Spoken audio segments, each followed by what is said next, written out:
friends, welcome to my second drawing video. In this video I'm going to show you how to shade. Hopefully you've already watched the first video that shows you how to draw, in this case an animal, using basic shapes, but you could really use these techniques for any drawing of anything using a reference photo. So I've already got my outline here that I drew with my B or my HB pencil. Now I'm going to grab my shading pencils, which are the 2B, the 4B, and the 6B. And as you've seen in the last video, they get progressively darker as the numbers get larger. So 6B is going to be your darkest, 4 is in the middle, and 2B is going to be your lightest for your shading pencils. And then notice I still have my reference photo right here. And the first thing that I always do when I'm looking at my drawing and thinking about where am I going to shade it is I look at the photo and I ask myself, where is the darkest spots on the photo and where are the lightest spots? So first darkest spots I'm noticing are the beak.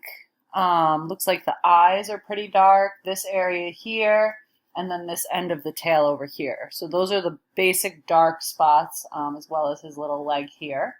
Then I want to ask myself, where are the lightest spots? So on this bird, probably the lightest spots are going to be his pure white in this area and a little bit up here. This other spot on his belly that's white is not actually pure white. You can see it's kind of gray under here, so I want to make sure in my shading that I'm going to add some of that as well. So let me just get started here and show you how I would go about it. So first thing I'm going to do is I'm going to pop in some of those really dark areas with my 6B pencil. So I'm going to start with his beak here. And when you're shading in a really dark area, you want to also keep in mind that there could be little highlights, which are areas of light within the dark. So I'm noticing there are some right on either side of his beak, so I want to keep that in mind as I keep going here. And I'm going to add some of the 6B down here to this area. So notice for the first kind of layer of pencil, I'm just kind of scribbling it in there. Still going in the same direction. I'm not scribble-scrabbling, but, you know, just kind of getting it in there. Then the next thing I'm going to do is grab my blending stick, and I'm going to blend those areas before I decide if they are dark enough or light enough. I want to blend them out.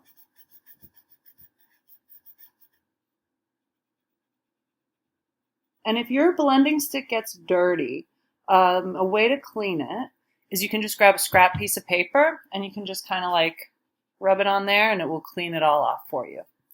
So I've got some 6B in here for those darker areas, and it's looking okay for now. I might change it up in a little bit. Next thing I'm going to do is I'm going to work on these middle grays that I'm seeing here in his face. So rather than using my 6B pencil, I'm going to go to my lighter shading pencil, to my 2B. And because he's a bird and these lines that I had drawn here are pretty straight, when I look a little bit more closely, I can see that this line is kind of jagged because those are his feathers. So I could even start by erasing my guideline. So I can still see it a little bit, but just erase it. And then with my 2B pencil, I can go in and kind of make it look a little more fuzzy of an edge, which is a little more realistic for a bird. It's not usually going to be a straight line. And then when I'm looking at his head area, it looks like it's a little bit darker on the edge and a little bit darker here and then a little lighter in the middle there. So with my 2B pencil, I'm going to kind of shade around these edges like this. And then when I blend it, I'm going to get another shade right in here that'll hopefully be a little lighter than what's on either side. So let's see how that works. I'm going to blend. Now I'm blending over that white area as well.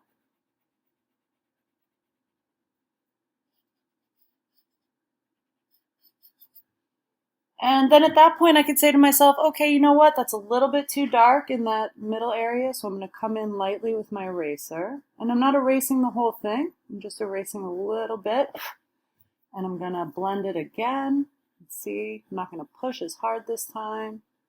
That is more of the effect I was going for, where it looks a little darker on the sides and a little bit lighter in the middle, which is a little bit more realistic based on this photo. All right, so then he also has a little bit of dark shading right before his beak over here. So I'm going to go back again with my 2B pencil because that's not my darkest area. And I'm going to just, similar to like what I did at the top, I'm going to put a little bit of pencil in here. I'm looking closely. He has a little highlight under his eye, so I don't want to lose that. And it looks like his feathers kind of go up here and down here. So again, it's all going to depend on the image that you're using. One thing that I find too, if you're having a hard time, if you're looking at a color photograph and you're having a hard time translating that into black and white, one thing you can do is kind of squint your eyes a little bit when you're looking at your reference photo, and that might help you identify where the darks and where the lights are going to go. Another idea is if you're using a photo on an iPad or on your phone, you could turn the photo black and white if you just edit the photo, and then you'll be able to kind of get a better sense of where all the darks and lights go. So shading really is just about comparing the different values of dark and light. So you're just asking yourself, is this area darker or lighter than the area next to it? And that's kind of how you do it. And I'm noticing now here, my guideline on this side is a little bit too high. I drew in those guidelines when I was just drawing him to kind of block out where I thought the shading would go, but those are not permanent. I can erase them. So just do that a little bit. And then I'm going to blend downward with this area here that I just shaded in. So I'm going to kind of blend in the direction that I want it to go. That's pretty good.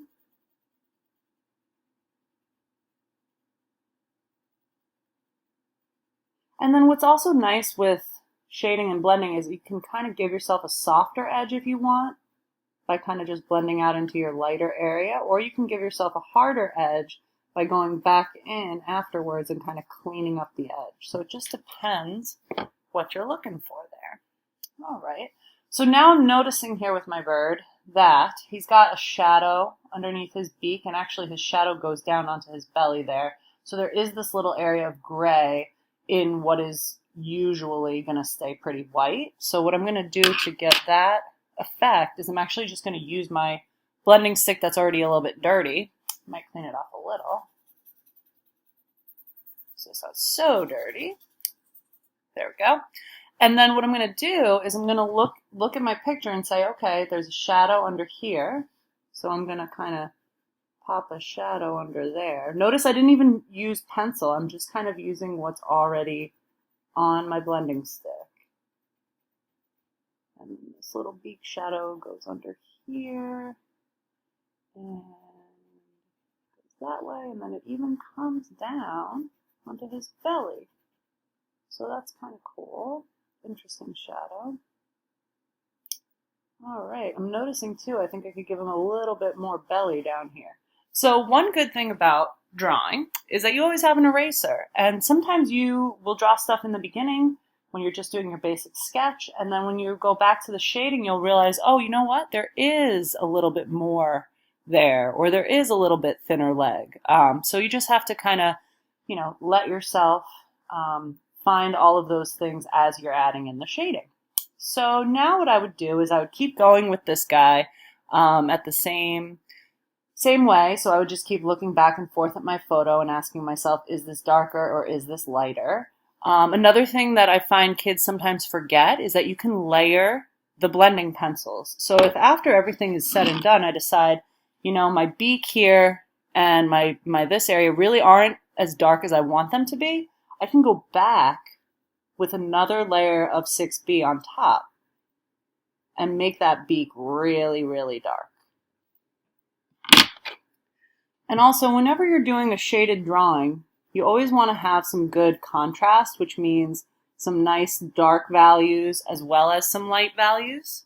So you don't want to have a fully shaded drawing that doesn't have those really nice darks. So make sure you're trying out all those pencils that you've got. And I would keep going with this guy now. So I'm going to just keep going.